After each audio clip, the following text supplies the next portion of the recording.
Dobbs», dijo ella. «Parece que estamos completos». Pero no se trataba de la silla, se trataba de algo mucho más profundo. Ese fue el momento en que me di cuenta. No solo necesitaba irme a casa, necesitaba marcharme. ¿Alguna vez te has sentido como un fantasma en tu propia familia? Como si la fiesta continuara y nadie notara que ya te habías ido. Las luces cenitales en Wheels and Deals zumbaban. Su duro resplandor se reflejaba en un mar de bicicletas y patinetes. Los dedos de George trazaron la forma elegante de un casco cerúleo. El tono vibrante reflejaba los ojos brillantes de Timmy. Una década se desvaneció en un instante. Imaginó a su nieto como un bebé, pequeño y arropado. Su agarre sorprendentemente firme en el pulgar de George. Reprimió una oleada de emoción. ¿Cuál era el regalo adecuado? No otro juguete desechable destinado al vertedero. Este año, Timmy recibió su primera bicicleta real, y George apuntó a ofrecer más que solo plástico, una expresión tangible de su afecto y preocupación. Las palabras siempre le fallaban. «Excelente elección», comentó el empleado, haciéndole volver al presente. «No se puede ser demasiado cuidadoso, sobre todo con estos pequeños demonios de la velocidad». Después de la transacción, George guardó cuidadosamente el recibo en su billetera desgastada, cuyo escaso contenido era un testimonio de una vida vivida con precaución.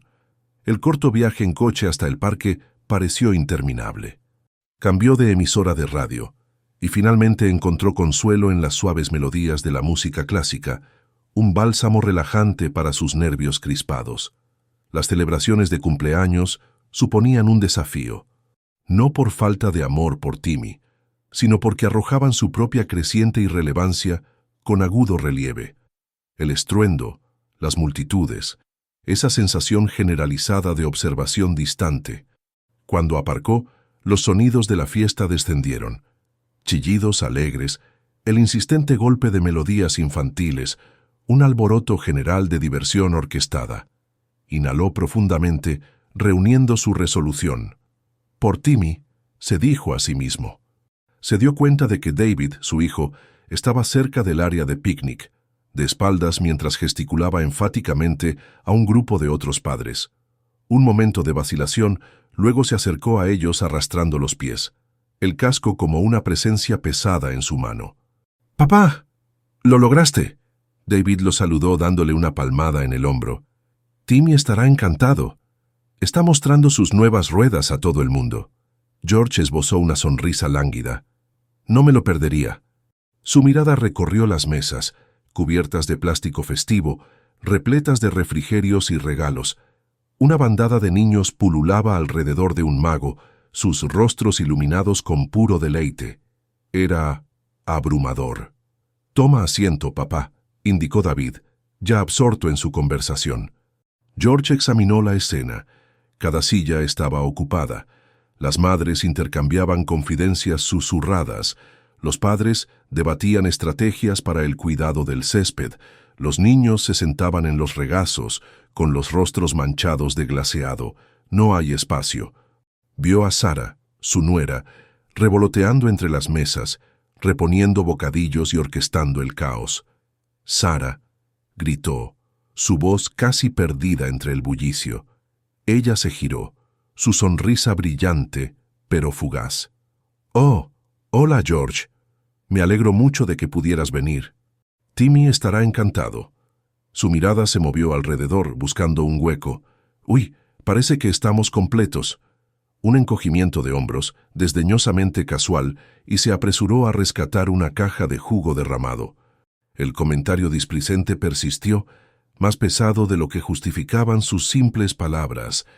«Parece que estamos completos. No se trataba solo de una silla, ¿verdad?» Hablaba de años de abnegación discreta, de ser la presencia de fondo constante y confiable, siempre presente, pero nunca realmente notada. La creciente conciencia de que se había desvanecido en el escenario. Un acalorado rubor subió por su cuello. Él aborrecía las escenas. Simplemente anhelaba pertenecer. Un pequeño reconocimiento a su presencia. Se movió el casco, el plástico dejando una marca en su piel. Vio un pedazo de verde vacío cerca del borde del parque, bajo el generoso dosel de un roble antiguo. Simplemente podría retirarse allí, solo. Pero el pensamiento se sintió como una jaula cerrándose a su alrededor. No sería una molestia, simplemente se desvanecería. Se giró, alejándose de las mesas, de la risa y el clamor, de la escalofriante sensación de total superfluidad. Se dirigió hacia el área de estacionamiento, el casco azul como un peso pesado. No se lo daría a Timmy hoy, no este día. Tenía algo más que abordar, algo que se había postergado durante mucho tiempo. Ups, estamos llenos. El ruido me golpeó como una pared. Una cacofonía de chillidos infantiles, música metálica que se filtraba de un altavoz portátil con forma de perro de dibujos animados y el incesante zumbido de la conversación de adultos. Globos se balanceaban y serpenteaban en la brisa, atados a las ramas del antiguo roble que dominaba el patio trasero de Susan y Michael. Avanzaba arrastrando los pies, una pequeña bolsa de regalo ligeramente arrugada colgando de mi mano. Susan me vio casi de inmediato. Su sonrisa era brillante, casi cegadora, del tipo reservado para apariciones públicas. «George, lo has logrado». Me envolvió en un abrazo que olía a perfume caro y pastelitos recién horneados. «Me alegro mucho de que hayas podido venir. Timmy estará encantado de verte». Me dirigió hacia el patio, un mosaico de mesas y sillas de plástico de colores brillantes. Los niños pululaban como abejas alrededor de una colmena, con las caras manchadas de glaseado y jugo. Los adultos se agrupaban en pequeños grupos, agarrando vasos de plástico llenos de limonada o algo más fuerte. «Solo busca un lugar», dijo Susan, su voz elevándose para ser escuchada por encima del estruendo. «Toma algo de comida, mézclate. ¿Conoces el ejercicio?» Ella me dio una palmada en el brazo, un gesto que se sintió más como un despido que como afecto. Entonces sus ojos se abrieron ligeramente. «Oh, querido», escaneó el patio, su mirada saltando de mesa en mesa. Una arruga apareció en su frente. «Ups», dijo, su tono ligero y apologético, como si acabara de derramar una gota de vino. «Parece que estamos llenos». Las palabras quedaron suspendidas en el aire, agudas e inesperadas. Mi estómago se apretó. No se trataba solo de una silla, lo sabía. Se trataba de espacio, espacio emocional, espacio mental, un lugar en la mesa de sus vidas. Y, al parecer, no había ninguno para mí. Susan, ajena al repentino vacío que había florecido en mi pecho, continuó. «Solo, quédate de pie un momento. Alguien seguramente se irá pronto, o tal vez podamos apretarte en algún sitio». Sus ojos se movieron de nuevo, deteniéndose brevemente en un pequeño parche de césped desocupado cerca de la valla trasera. «¿Tal vez por allí? ¿Junto a las petunias?» Logré esbozar una leve sonrisa. «No, estoy bien», dije, mi voz sonando delgada y débil incluso para mí. Solo observaré desde aquí». Retrocedí, alejándome del patio y del caos arremolinado de la fiesta. Me encontré de pie cerca del borde del jardín, junto a la valla de madera desgastada que separaba el césped cuidado de Michael y Susan del campo cubierto de maleza que había más allá.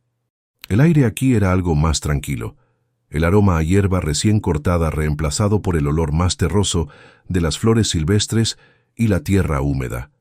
Desde mi punto de vista, la fiesta parecía una pintura de colores brillantes, ligeramente desenfocada.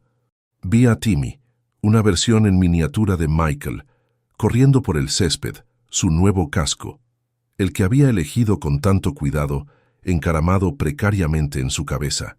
Estaba rodeado por un grupo de amigos, sus risas resonando en el aire de la tarde.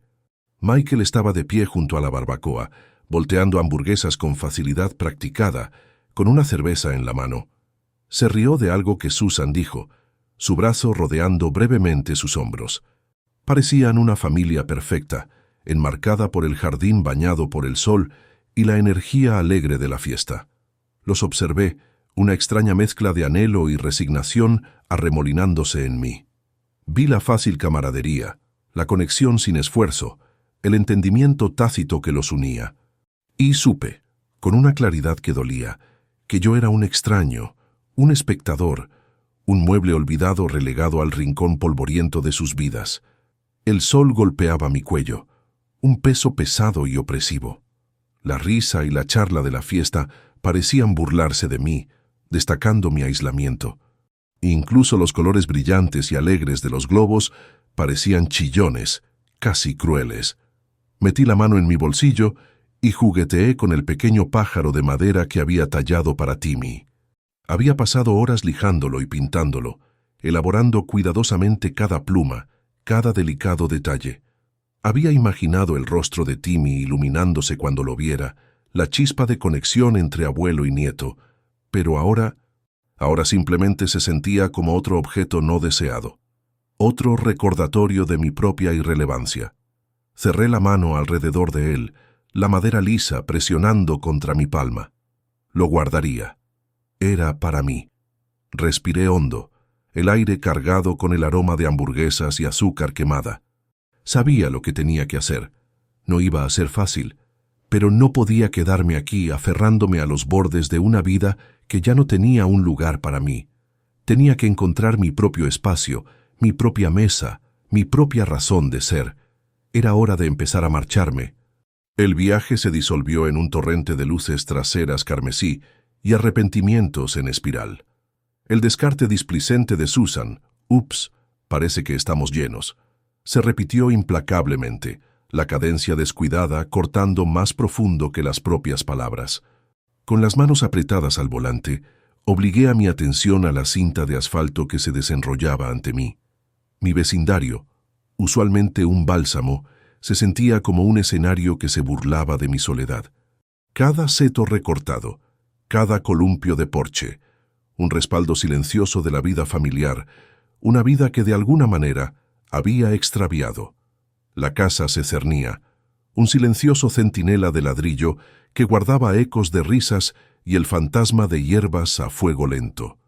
Nada había cambiado desde el fallecimiento de Marta. Su tejido yacía inactivo en su cesta, una cascada de hilos sin terminar, un símbolo de promesas incumplidas.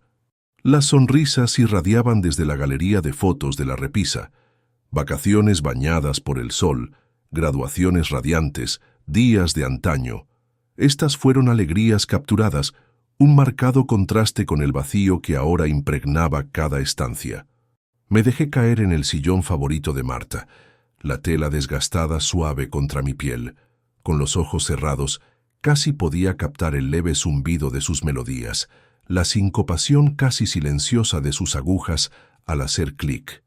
Recordé el caos vibrante de las celebraciones de cumpleaños pasadas, el alegre pandemonio, mientras los niños retozaban por la casa, el dulce aroma del glaseado de vainilla, el cálido abrazo familiar. Marta había sido nuestra piedra angular, el eje que nos unía a todos.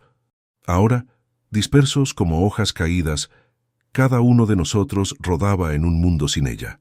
Un inesperado tsunami de dolor se estrelló sobre mí. No solo por Marta, aunque su ausencia resonaba en cada latido de mi corazón, sino por los momentos irrecuperables, las oportunidades que no aproveché y las décadas pasadas a la deriva dentro de los confines de mi propia existencia. Tan preocupado por los roles, cónyuge, padre, proveedor, que descuidé nutrir la esencia misma de mí. Abrí los ojos, mi mirada recorriendo la habitación.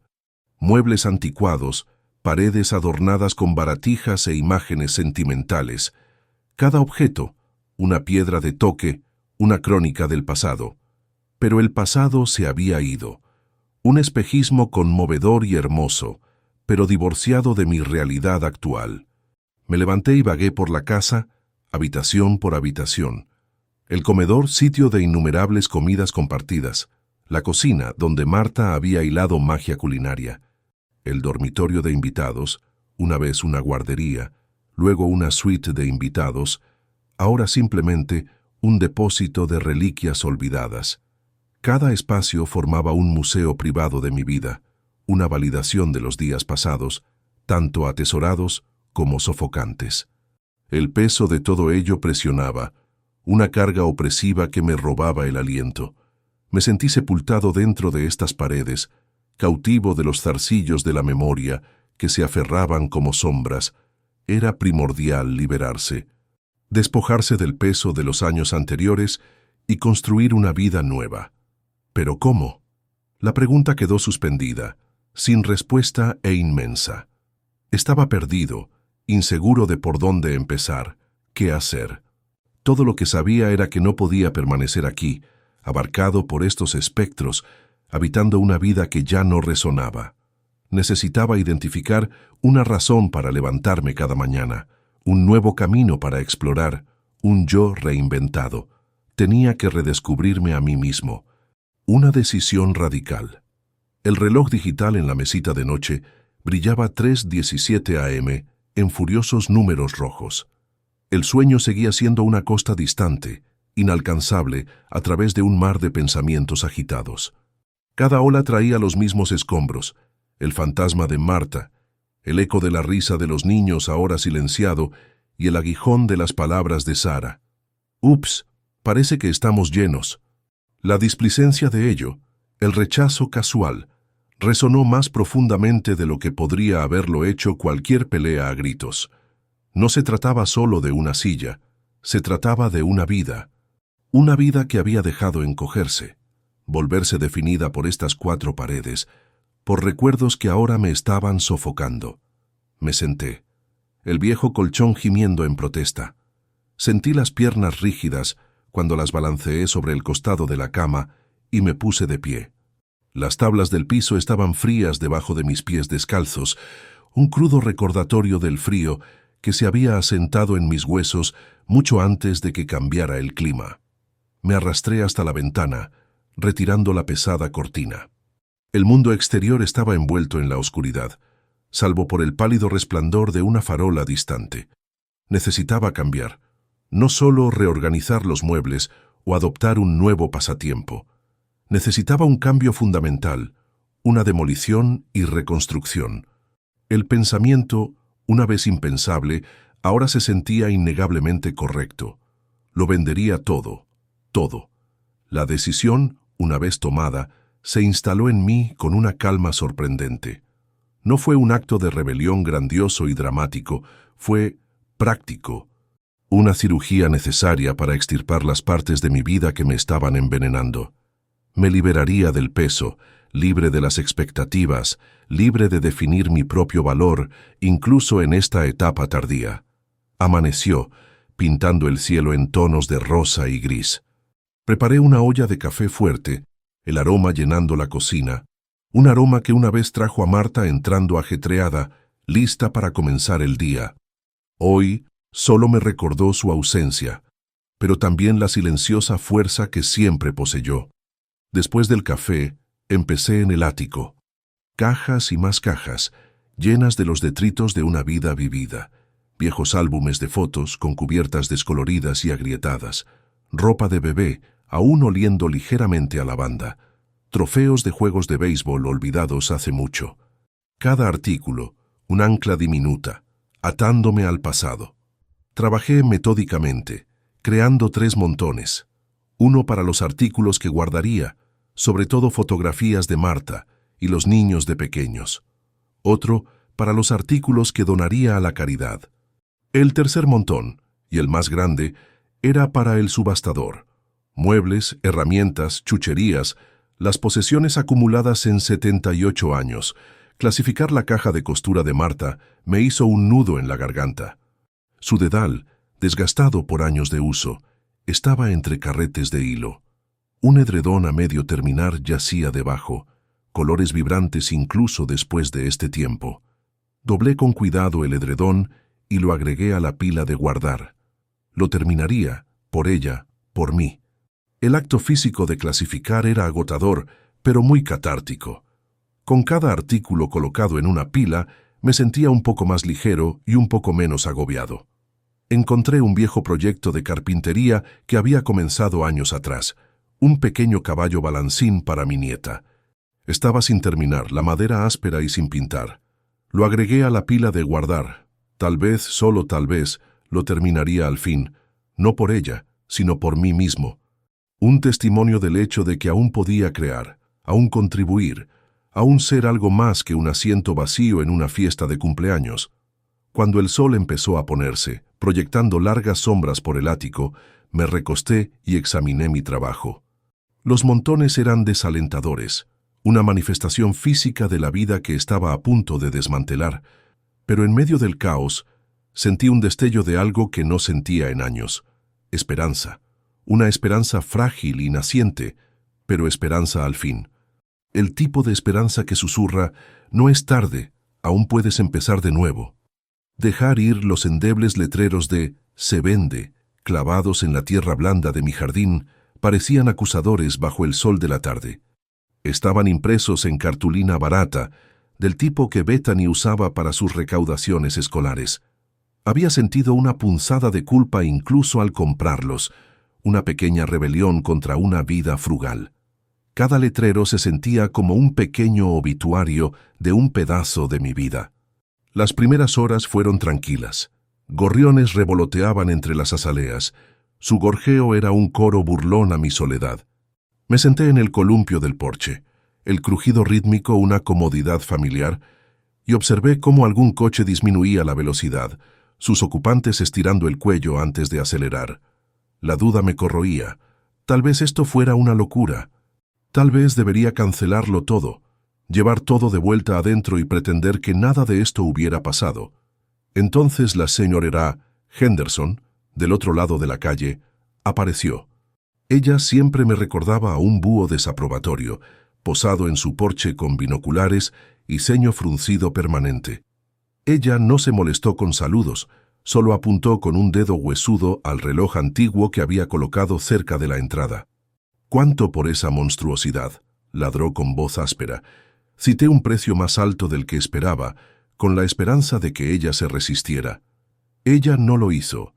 Ella regateó, por supuesto, pero en cuestión de minutos estaba extendiendo un cheque, mientras ella y su hijo, una figura corpulenta que luchaba por cargar el reloj en su miniván, se alejaban. Noté que las cortinas se movían en varias ventanas vecinas. La enredadera ya estaba en flor. Al final de la tarde, el goteo de mirones se había convertido en una corriente constante de gente. Se había corrido la voz. Algunos estaban genuinamente interesados en encontrar una ganga. Otros solo sentían curiosidad, ansiosos por presenciar el espectáculo de la venta de garaje de George Harding.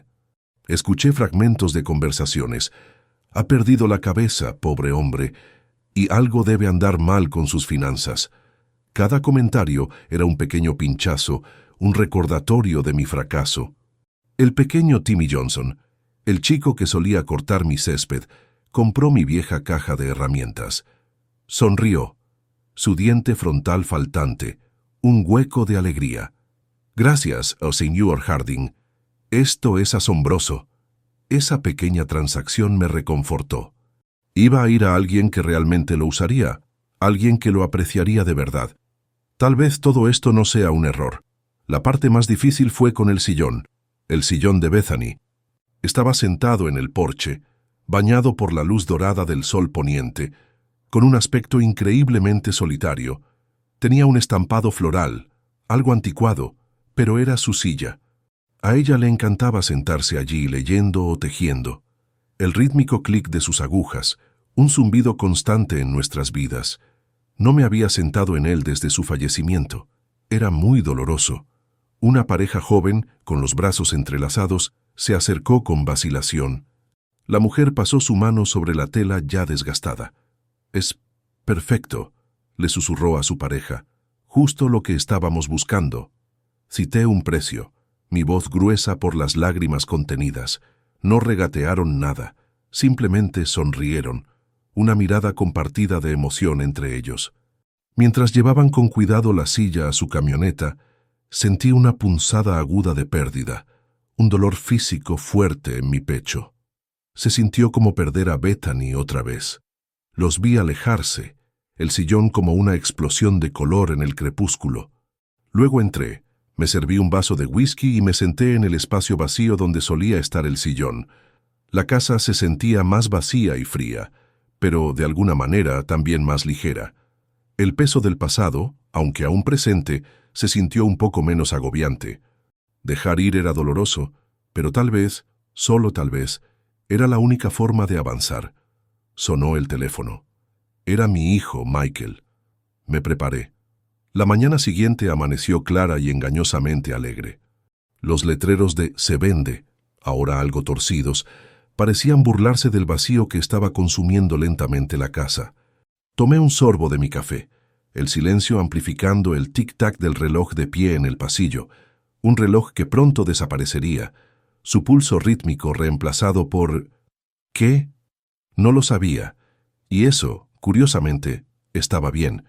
La gente entró poco a poco, más lento que el día anterior.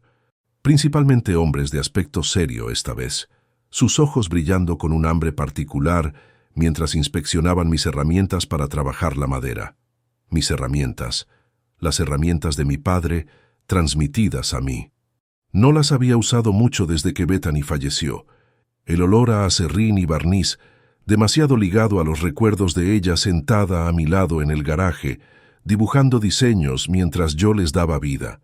Un hombre corpulento con manos callosas y un delantal de cuero desgastado recogió mi viejo cepillo de bloque, dándole vueltas y vueltas en sus manos.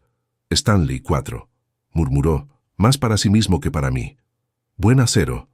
Él levantó la vista, con ojos sorprendentemente gentiles. «¿Cuánto?» Regateamos un poco, un ritual que descubrí que disfrutaba. En realidad, no se trataba del dinero, sino de la conexión, la comprensión compartida por la artesanía.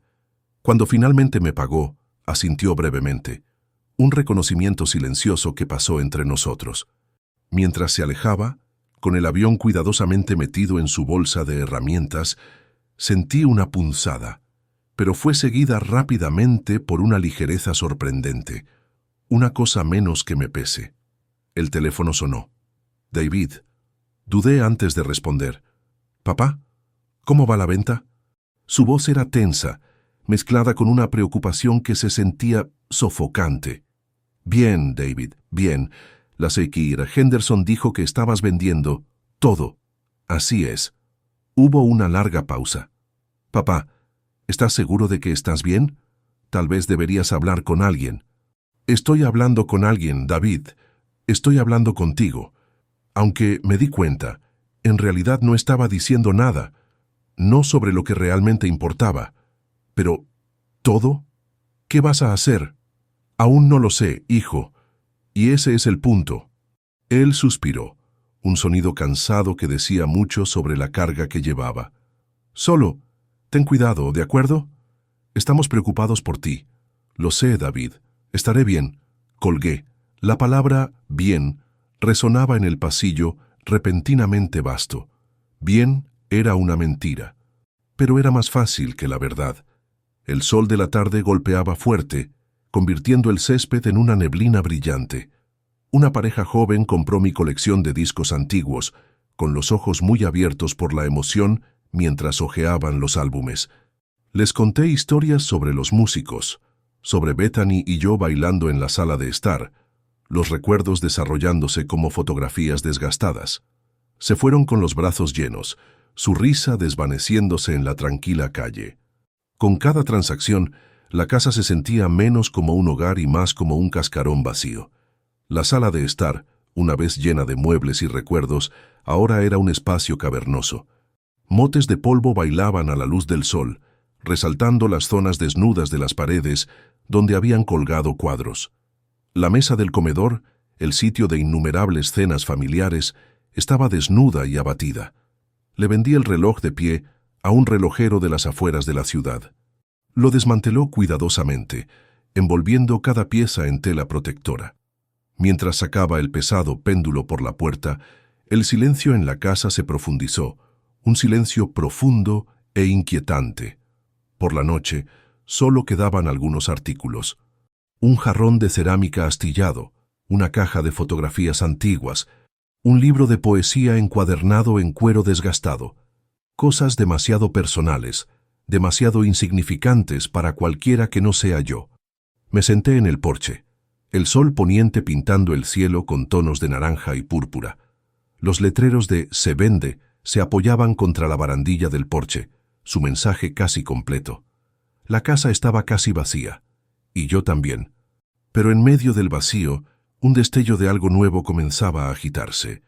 Una sensación de anticipación, de posibilidad. El pesado peso del pasado se estaba levantando, reemplazado por una ligereza que se sentía a la vez aterradora y estimulante.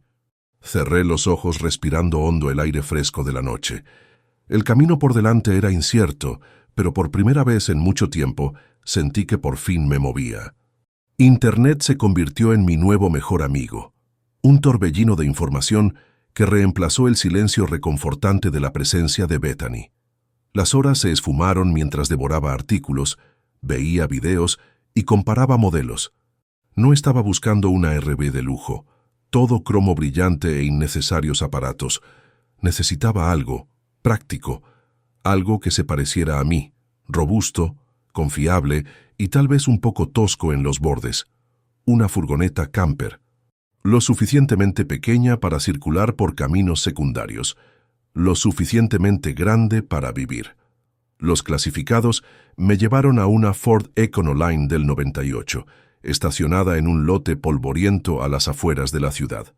Ligeramente usada en excelente condición, proclamaba el anuncio. Ligeramente resultó ser optimista, y esa excelente condición era una mentira descarada. El óxido florecía en los huecos de las ruedas, el interior olía un poco a perro mojado y cigarrillos rancios, y la puerta del conductor crujía como un antiguo galeón. Pero debajo de la mugre y el abandono, vi potencial. El vendedor, un hombre delgado llamado Earl con un brillo travieso en los ojos, se cernía mientras daba vueltas alrededor de la furgoneta. «Ella tiene carácter», ofreció, dando una palmada al capó. «Ha estado por todo el país. Ha visto más puestas de sol que tú y yo juntos». Pateé una llanta, haciendo una mueca ante el sonido hueco. «¿Cuánto?» Regateamos durante una hora, una danza de ofertas y contraofertas, hasta que alcanzamos un precio que pareció justo.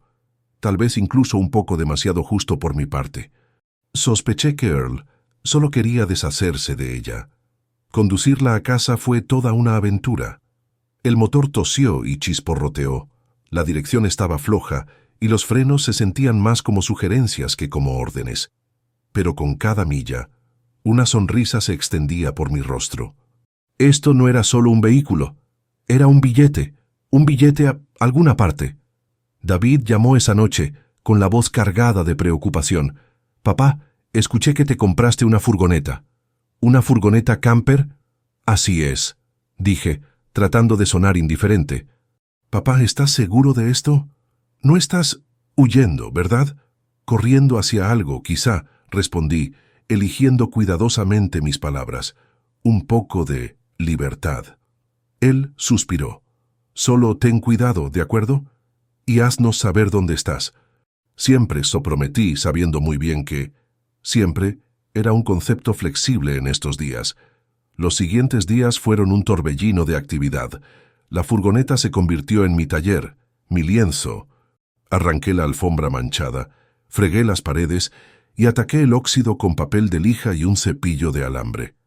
El olor a desinfectante y pintura reemplazó el persistente olor a perro mojado, una pequeña victoria en la batalla en curso contra el abandono. Instalé un pequeño panel solar en el techo conectado a una batería de ciclo profundo. Una estufa de camping portátil y un pequeño refrigerador ocupaban un espacio mínimo. Construí una estructura de cama simple con madera de desecho, cubriéndola con un colchón de espuma gruesa. No era elegante, pero sí funcional.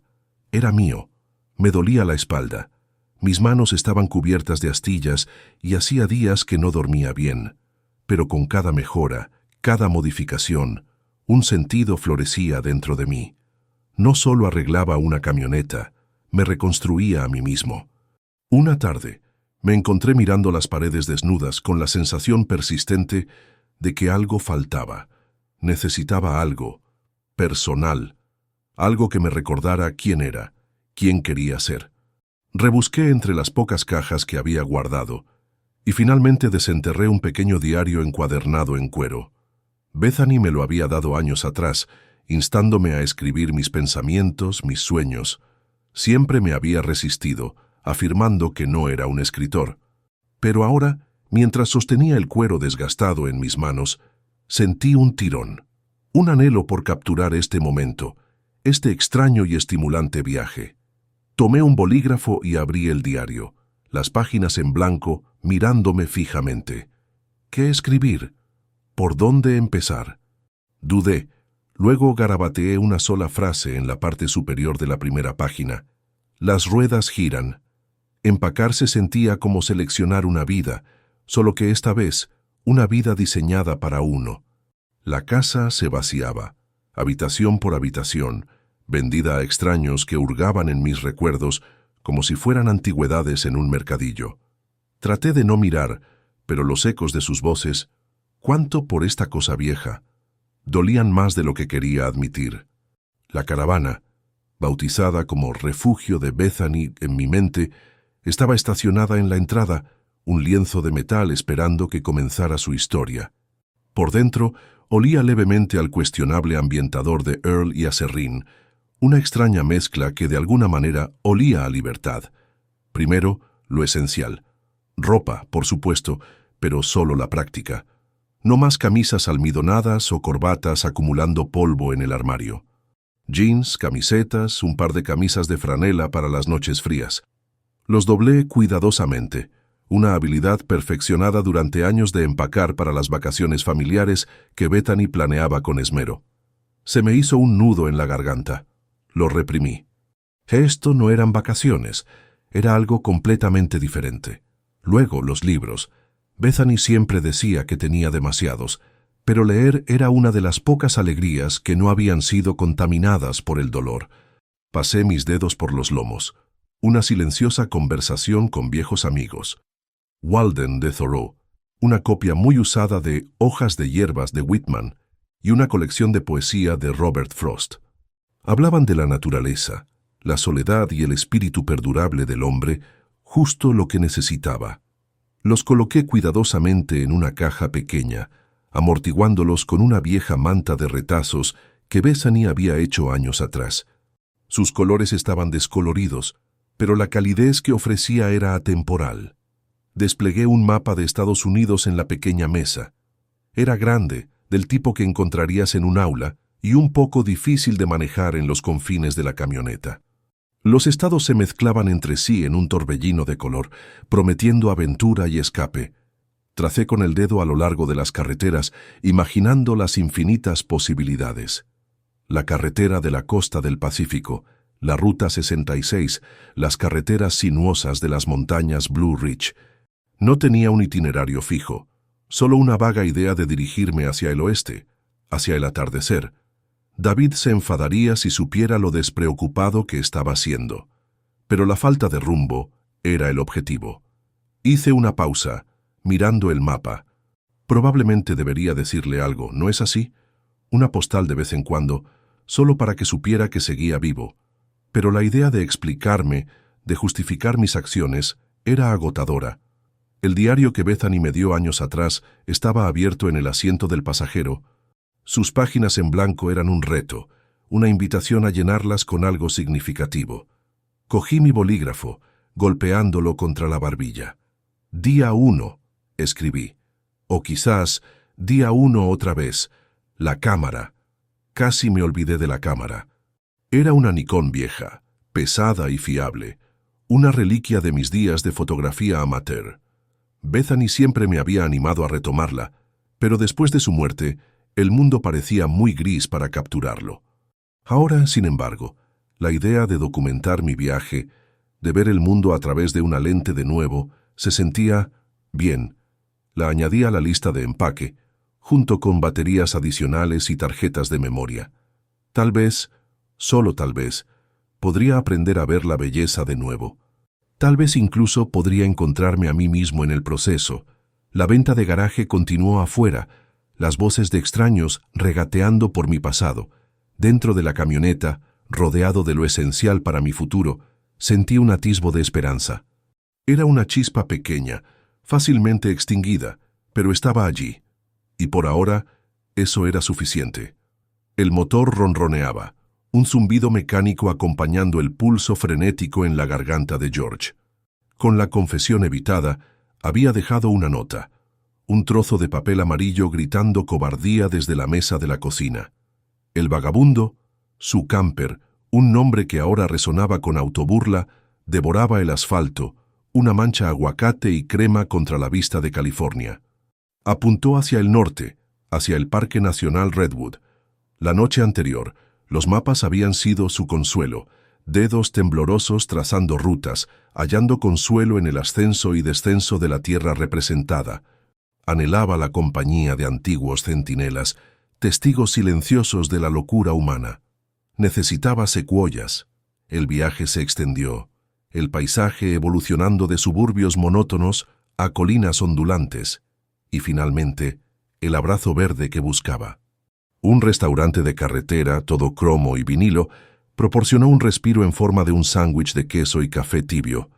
Una familia bulliciosa ocupaba la cabina vecina, sus dedos pegajosos un cuadro de domesticidad que provocó un dolor innombrable dentro de él. Pagó y huyó de vuelta el vagabundo, el parque llamándolo. Cuando se acercaba, el aire se hizo más frío, saturado con el perfume resinoso de pino y tierra húmeda. El camino se estrechó, girando en espiral hacia las profundidades del bosque. Por fin, la señal, desgastada e imponente, decía Parque Nacional Redwood. Aparcó en el centro de visitantes, una humilde estructura empequeñecida por su entorno. Con la bolsa de la cámara colgada, entró en un mundo transformado. La atmósfera era silenciosa. La luz del sol se filtraba a través de un dosel que casi tocaba el cielo. Las secuoyas se alzaban como catedrales colosales, su corteza un mosaico áspero de rojizo y caoba, su presencia tanto intimidante como extrañamente tranquilizadora. Seleccionó un sendero al azar, un camino clandestino que se desvanecía en la penumbra esmeralda. El suelo cedió bajo sus botas, amortiguado por una capa gruesa de agujas caídas. Deambuló con los sentidos agudizados. La fragancia boscosa era embriagadora, el silencio roto solo por el susurro de las hojas y una serenata aviar lejana. Levantó su lente, intentando enmarcar a un solo gigante. Su escala desafió la captura, el tronco elevándose hacia los cielos. Hizo clic de todos modos, reconociendo lo insuficiente de la imagen. Continuó más adentro del abrazo arbóreo. Las secuoyas parecían converger, su presencia tanto protegiendo como menospreciando. Se sintió insignificante, un visitante transitorio en un reino que le precedió por milenios y perduraría mucho después de su partida. Descubrió un pequeño claro, un refugio bañado por el sol que se filtraba a través del tapiz superior. Acomodándose en un tronco caído, su superficie fresca y húmeda, cerró los ojos inhalando profundamente, permitiendo que el bosque impregnara su ser. El peso de su pena, la aguda punzada de la ausencia de Bethany, permaneció sin embargo aquí, abarcado por estos venerables gigantes, se sintió cambiado, menos lacerante, menos consumidor. Abrió los ojos y buscó su cámara. Capturó no las vistas panorámicas, sino los detalles minuciosos, los intrincados patrones de la corteza, los vibrantes helechos aferrados a las bases de los árboles, la luz del sol fracturada en motas danzantes. Documentó el suelo del bosque, la vegetación baja y verde, la interacción de la luz y la sombra. Vagó durante horas, perdido en la compleja belleza del ecosistema de secuoyas. Cuando descendió el crepúsculo, extendiendo sombras alargadas por el terreno, se dio la vuelta, volviendo sobre sus pasos hacia The Wanderer. Dentro de la caravana, el agotamiento se mezclaba con una naciente sensación de tranquilidad. Preparó una cena modesta, luego estudió las fotografías del día. No eran obras maestras, pero eran suyas, una crónica del día, un testimonio del consuelo que había desenterrado dentro del corazón de la secuoya. Bethany surgió en sus pensamientos. Se preguntó qué habría pensado ella de esto. La conjuró a su lado, con la mano entrelazada con la suya, los ojos muy abiertos con asombro. Una ola de anhelo llegó a la cresta, pero esta vez carecía de su antigua fuerza paralizante. Era agridulce, aderezado con el recuerdo de la alegría compartida. Abrió su computadora portátil y comenzó a escribir. No una carta a David, todavía no, sino una entrada de diario, una crónica de su paso. Escribió sobre las secuoyas, su grandeza y su estoicismo. Escribió sobre su dolor, su esperanza tentativa, su resolución de redescubrirse a sí mismo. Las largas sombras se arrastraron desde las secuoyas, cubriendo el campamento con un violeta profundo y el resplandor del atardecer. Tuve la suerte de encontrar un lugar útil, alejado del clamor cerca de los baños, pero al alcance del fragante humo de pino de la fogata. Atraído por las brasas crepitantes y el suave murmullo de las voces, me encontré entre compañeros de viaje. Una mujer, con sus trenzas plateadas como una cascada brillante en su espalda, sacaba melodías de su guitarra, sus dedos deslizándose sobre las cuerdas. Una pareja joven, con los rostros iluminados por las escapadas de su día, se inclinaron juntos, compartiendo una bebida. Un hombre mayor, un tipo oso con una barba de ZZ Top, se preocupaba por una motocicleta antigua estacionada a una distancia respetuosa. Exudaban una sensación de satisfacción. Cada uno parecía a gusto, asentado dentro de sí mismos y de sus vidas transitorias. Dudé, una ola de familiar timidez me invadió. Bethany habría entrado directamente, un faro de calidez y curiosidad. «No lo pienses demasiado, George». Casi podía oírla reprender. Armándome de valor, agarré mi silla plegable y me acerqué a la luz. «¿Les importa si me uno a ustedes?», pregunté con la voz un poco áspera. La guitarrista sonrió, sus ojos arrugándose. «Hay mucho espacio alrededor del fuego, amigo. Comparte una historia o dos». Y así lo hice. La incomodidad inicial se disolvió en el abrazo del fuego y el fácil parentesco de extraños, unidos por una pasión compartida por los viajes. Intercambiamos cuentos de paisajes y puntos de referencia, pasos traicioneros y pozas para nadar apartadas. Maya y Liam, la pareja joven, estaban trazando una aventura a través del país, documentando su viaje con imágenes impactantes y prosa sincera. Hank, el motociclista, había pasado una década persiguiendo puestas de sol y trabajando en motocicletas en pueblos desérticos olvidados. Sarah, la guitarrista, era una maestra jubilada que cambiaba el aula por una caravana y un cancionero. La conversación eventualmente se volvió hacia adentro y Sarah preguntó sobre mis viajes. Dudé, sin estar seguro de cuánto divulgar. La ausencia de Bethany seguía siendo una herida abierta, pero su genuina amabilidad me convenció de que me abriera. Hablé de Bethany, nuestras décadas juntos, el amor tranquilo y perdurable que había sido nuestra base. Recité la fiesta de cumpleaños, la silla fuera de lugar, la creciente comprensión de sentirme prescindible. Incluso mencioné la caravana, los proyectos inconclusos, la necesidad imperiosa de redescubrirme a mí mismo. Mientras hablaba, no ofrecieron ni clichés ni consuelos vacíos. Simplemente escucharon, sus ojos reflejando empatía y comprensión. Hank asintió lentamente, su barba balanceándose. Maya entrelazó sus dedos con los de Liam. Sarah rasgueó un acorde suave, una suave corriente musical subterránea a mi narrativa. Cuando terminé, una quietud reconfortante se instaló sobre el grupo. Hank rompió el silencio. «A veces», dijo, su voz sorprendentemente suave para su tamaño, «tienes que descomponer las cosas para reconstruirlas más fuertes. Suena a que eso es justo lo que estás haciendo». La sonrisa de Sarah irradiaba una calidez genuina. «El camino tiene una forma de sanar», ofreció. «Ya solo sigue adelante». Más tarde, cuando el fuego se atenuó y las estrellas brillaron en el cielo de tinta, regresé a la camioneta. Un peso se había aligerado. Compartir mi historia, incluso con extraños, se sintió como una liberación. Era como si hubiera despegado una capa de dolor, revelando un atisbo de esperanza debajo. Justo cuando estaba a punto de sucumbir al sueño, mi teléfono vibró. Era Timmy. «¿Abuelo?», preguntó, su voz llena de entusiasmo juvenil. «Muchas gracias por el casco. Es asombroso. Papá dice que es el mejor que haya visto jamás». Mi corazón se llenó de afecto. «De nada, Timmy», respondí con la voz ronca. «Me alegro mucho de que te guste». «Realmente me gusta», dijo. «Y espero que te estés divirtiendo en tu viaje». Lo estoy, Timmy, respondí, una sonrisa genuina adornando mi rostro. Realmente lo estoy. Papá dice que estás vendiendo todas tus cosas, continuó, su voz perdiendo algo de confianza. Está un poco preocupado. No te preocupes por mí, Timmy, le aseguré. Estoy bien. Solo estoy encontrando mi camino. Está bien, dijo, sonando un poco aliviado. Bueno, ten cuidado, abuelo. Y llámanos alguna vez. Lo haré, prometí. Lo haré. ¿Y Timmy? Sí. Dile a tu papá.